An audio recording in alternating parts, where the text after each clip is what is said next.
Hai semuanya, aku Samit Roy Disom, ini Makaroni, dan kalian lagi nonton Walking with Reptiles.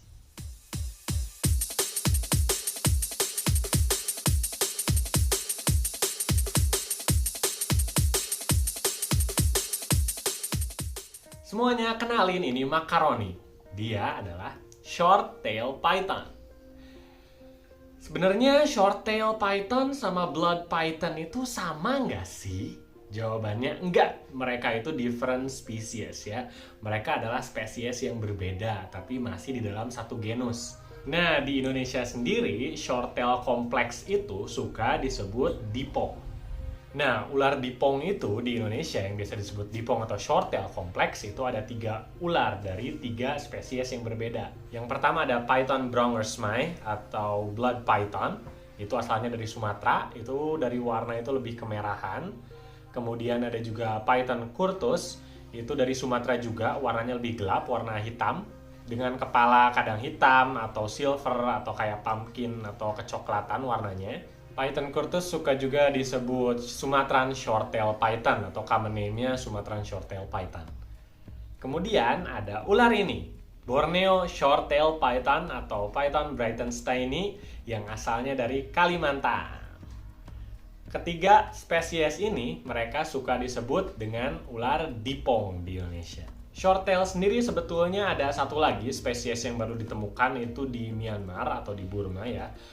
Itu Myanmar shorttail python atau Python kiaitio. Tapi itu adalah spesies yang baru-baru ini ditemukan dan masih banyak dipelajari. Aku pun belum tahu banyak info mengenai Myanmar shorttail python ini. Terus gimana sih cara bedain blood python, Sumatran shorttail python, dan Borneo shorttail python? Ada beberapa cara sebetulnya buat membedakan mereka. Yang paling gampang tentunya dari warnanya yang paling kelihatan ya. Tadi kata aku bilang kalau blood python itu warnanya lebih kemerahan. Kalau Sumatran shorttail python atau Python curtus itu warnanya lebih gelap, hitam, biasanya warnanya hitam atau coklat gelap. Itu dengan kepala hitam atau silver atau coklat, Sumatran shorttail python. Dan ada juga Borneo shorttail python ini yang warnanya coklat terang atau krem gitulah. Tapi warna pun sedikit sulit apabila mereka punya warna yang mirip. Misalnya si Sumatran shorttail python yang warna coklatnya itu biasanya gelap tapi ini lebih ke terang, dan yang Borneo itu lebih ke gelap, atau yang blood python tadi itu warna merahnya lebih ke kecoklatan. Nah, itu agak cukup sulit untuk membedakannya. Cara lain untuk membedakan ular ini juga bisa dengan scalation atau sisik ya.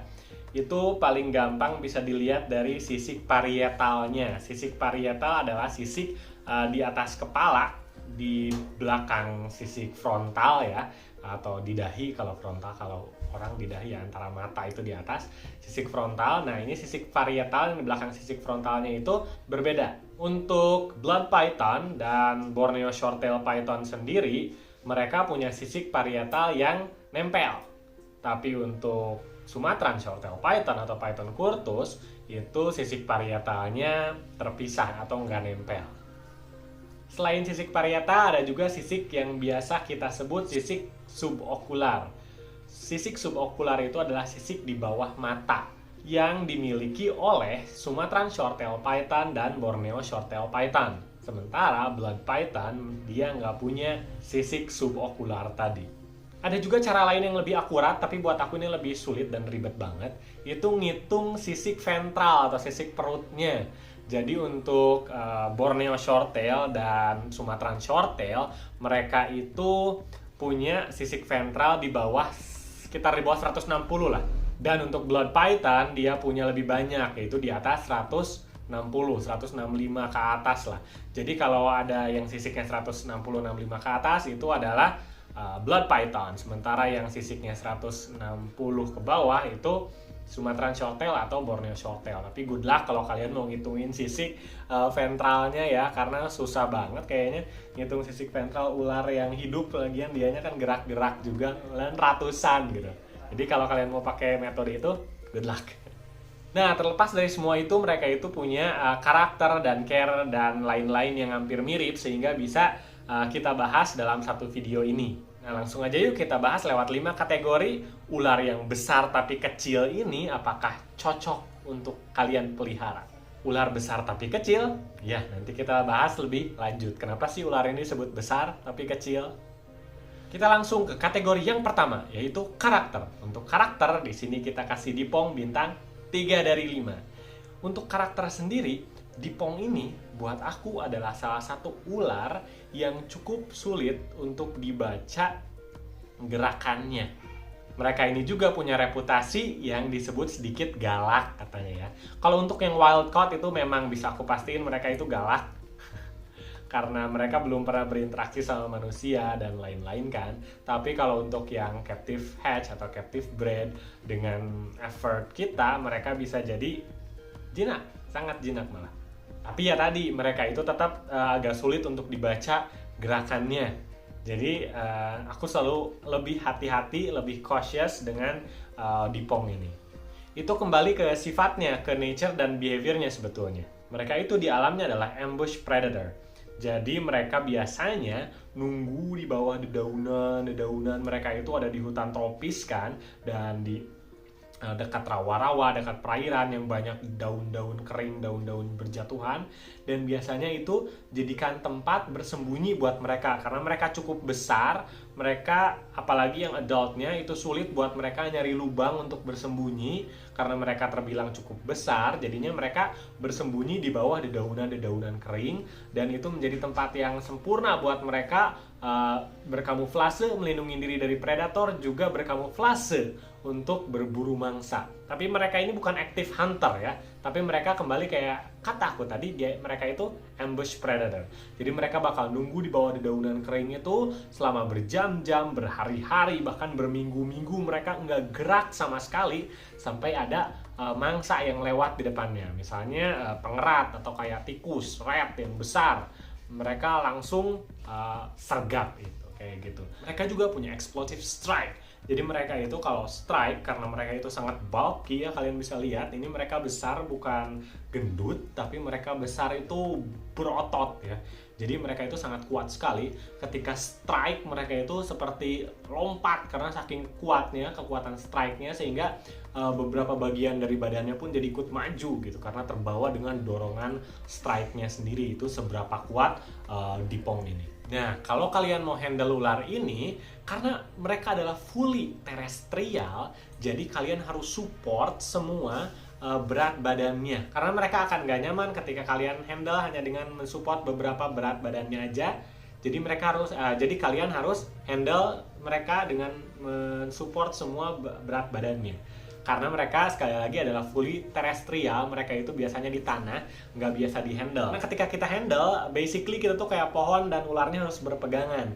Dan mereka nggak begitu bagus dalam hal itu karena mereka sukanya di tanah. Beda dengan ball python, atau dengan rattick, atau corn snake, yang kalian bisa handle mereka dan mereka akan berpegangan sendiri pada tangan kalian dengan belitannya, belitan pegangan ya. Tapi Dipong itu nggak gitu.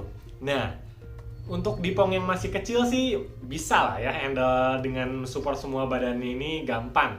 Tapi untuk Dipong yang besar, karena Dipong ini bisa jadi besar banget ya, itu cukup sulit nge-handle-nya gitu.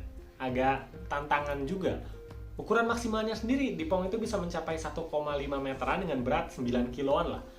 Nah, kebetulan kita ngomongin ukuran, jadi langsung masuk ke kategori selanjutnya, yaitu ukuran. Untuk ukuran, di sini kita kasih bintang 3 dari 5. Ukuran 1,5 meter dengan berat 9 kilo itu, diameter badan Dipong itu besar banget. Bisa mungkin besarnya dibandingkan sama dengan rattick itu yang ukurannya 4 meter setengahan lah untuk rattick ukuran badan sebesar badan Dipong yang 1,5 meter itu.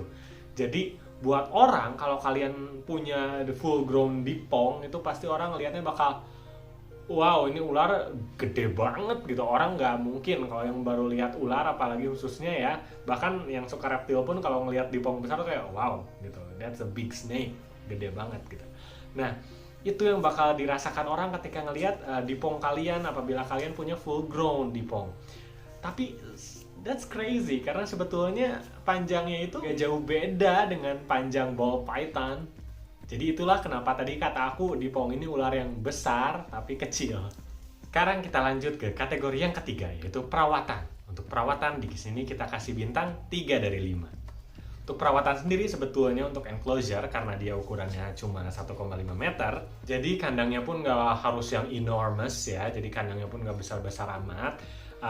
At least dia bisa stretch, jadi minimal banget itu 1,5 meter kandangnya. Nggak perlu tinggi juga karena dia bukan arboreal ya, yang penting melebar. Jadi panjangnya sekitar 1,5 meter itu udah cukup buat dia. Water ball yang besar itu wajib banget buat dia karena mereka itu suka banget soaking ya. Kalau mau pakai bioactive enclosure itu pun bagus, bakal keren banget dengan banyak dedaunan kering itu supaya dia bisa bersembunyi seperti di habitatnya. Kalaupun nggak pakai daunan kering, kalau kalian pakai alas kertas atau koran itu bisa karena mereka binatang asli Indonesia, jadi humidity pun sudah disediakan oleh alamnya langsung.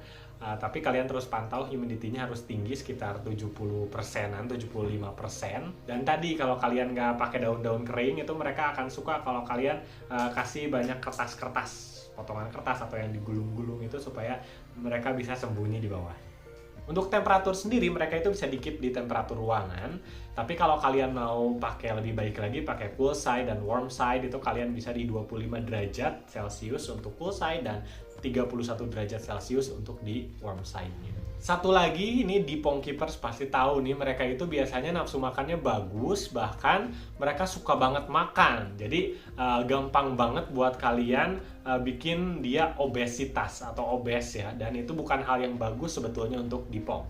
Terus gimana kita tahu ular Dipong kita nggak obes? Kan dia memang ularnya itu stubby ya, pendek tapi besar gitu. Terus gimana kita tahu dia nggak obes? Nah, untuk lihat hal tersebut, kalian bisa lihat punggungnya. Mereka itu punya spine atau tulang punggung dan itu harus at least sedikit kelihatan gitu. Itu nunjukin kalau dia nggak obes. Kalau kalian nggak bisa ngelihat tulang punggungnya, itu kemungkinan besar dia obes. Tapi juga jangan sampai tulang punggungnya terlalu kelihatan banget, karena itu bisa berarti dia kurang berat badan. Jadi ini tulang punggung harus kelihatan tapi sedikit lah. Kalian bisa rasain juga kalau kalian usap seperti ini. Yuk kita ke kategori yang keempat, yaitu ketersediaan. Untuk ketersediaan di sini kita kasih bintang 4 dari 5. Untuk ketersediaan sendiri, mereka itu nggak yang kayak retik udah di mana-mana banget. Itu kalian bisa gampang banget temukan. Mereka itu nggak seperti itu, tapi mereka juga nggak susah-susah amat. Kalau kalian ke expo atau ke pameran atau ke kompetisi kayak kontes reptil yang suka ada stand-stand yang jualan reptil atau ular, itu Dipong biasanya ada. Apalagi kalau kalian cari online, mereka pun nggak susah untuk ditemukan. Sekarang kita ke kategori yang terakhir, yaitu harga. Untuk harga di sini kita kasih bintang 3,5 dari 5. Untuk harga sendiri itu range-nya sekitar 300 ribuan. Itu kalian udah bisa dapat Dipong sampai juta ya. Tentunya dengan ukuran yang lebih besar atau bahkan yang morph lebih bagus. Di Indonesia sendiri aku jarang lihat Dipong morph ya, tapi yang aku tahu mereka itu udah ada juga morphnya dan keren-keren banget. Ya, jadi untuk overall score Dipong ini adalah 3,3 dari 5. Aku sendiri nggak rekomenin Dipong ini untuk beginner atau buat yang baru pelihara ular, karena mereka itu ukurannya bisa mencapai ukuran yang cukup besar walaupun mereka pendek ya. Dan tadi mereka itu cukup sulit dibaca gerak-geriknya atau kita sulit membaca gesturnya. Tapi buat kalian yang nyari big snake, yang nyari mungkin giant snake tapi dengan manageable size yang nggak begitu butuh enclosure yang besar-besar amat juga, kalian bisa pilih Dipong ini. Tinggal kalian pilih aja. Kalau kalian suka warna merah, pilih Blood Python. Yang warna coklat atau krem, pilih Borneo Shorttail. Dan suka warna gelap, hitam-hitam gitu, kalian bisa juga pilih Sumatran Shorttail. Oke, sampai sini saja episode kita mengenai Dipong. Jangan lupa like dan subscribe untuk terus dukung channel ini. Kalian juga boleh tinggalkan komen kalian di kolom komentar pendapat kalian tentang Dipong ini. Dan ular selanjutnya apalagi sih yang harus aku review? Terima kasih semuanya, sekali lagi terima kasih sudah stay tune sampai akhir dan bye!